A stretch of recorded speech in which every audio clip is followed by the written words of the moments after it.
Hi, Mom. Yeah, good morning. Guess where I am? Remember a long time ago, I told you we were going to buy that house?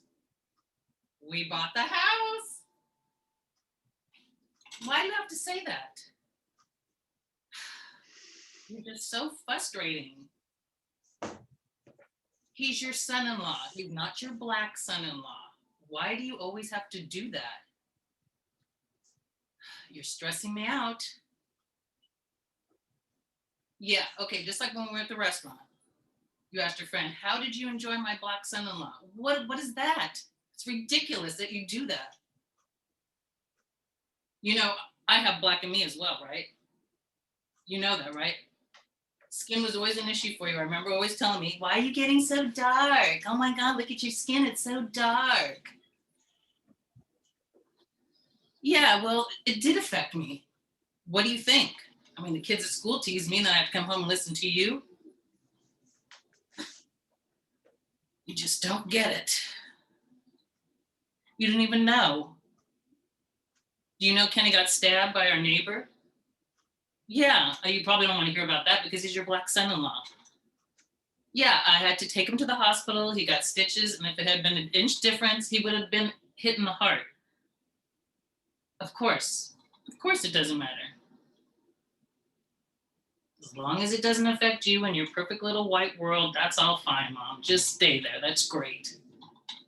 This is why I don't call you, because you stress me frickin' out. Yeah, the house is beautiful. You'll have to come see it one day. I guess you really don't want to know that I'm pregnant then. Yeah, I was excited, but feels kind of stupid now telling you that. Because, Mom, it's an issue with you. Everything is an issue with you. If it has to do with Kenny, suddenly it's an issue. It's not happy that it's not enough that your daughter's happy and she has her dream home and she's living by the ocean and has everything she's ever wanted that this man has provided her. That's still not good enough for you. All you see is he's a black man. I like him. I love him and he loves me. Why don't you get that? You're really pissing me off now.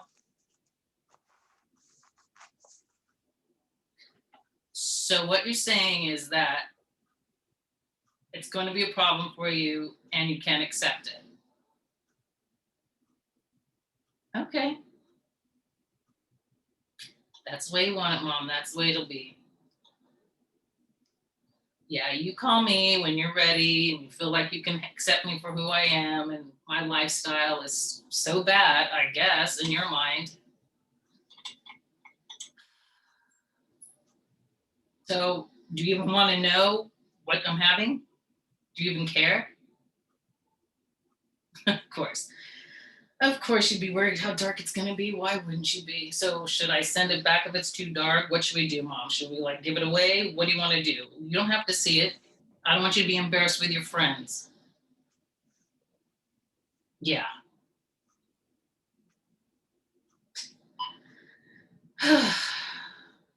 I hope one day that you really just actually, you're not going to have to change. I'm the one that has to change. You're right. I can't change you. I cannot change you.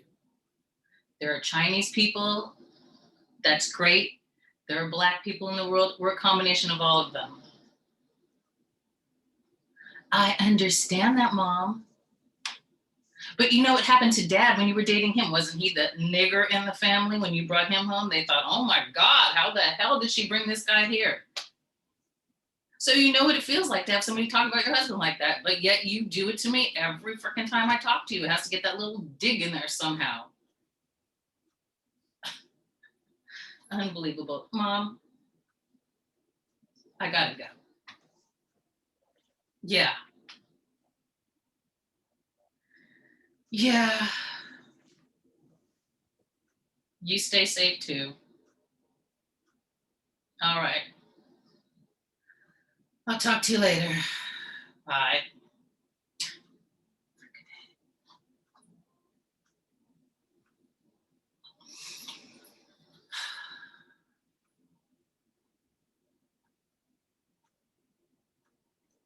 How you feeling, Anita?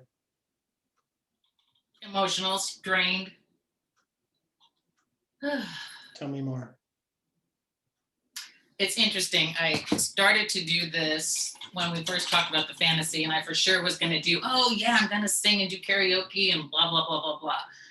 Then this came up with my mother and her race, her issue with race, and my husband being Black, and how it's always played into my whole life now that I look back on it, from when I was looking for my birth certificate and found out that my mother had put me as a Caucasian baby.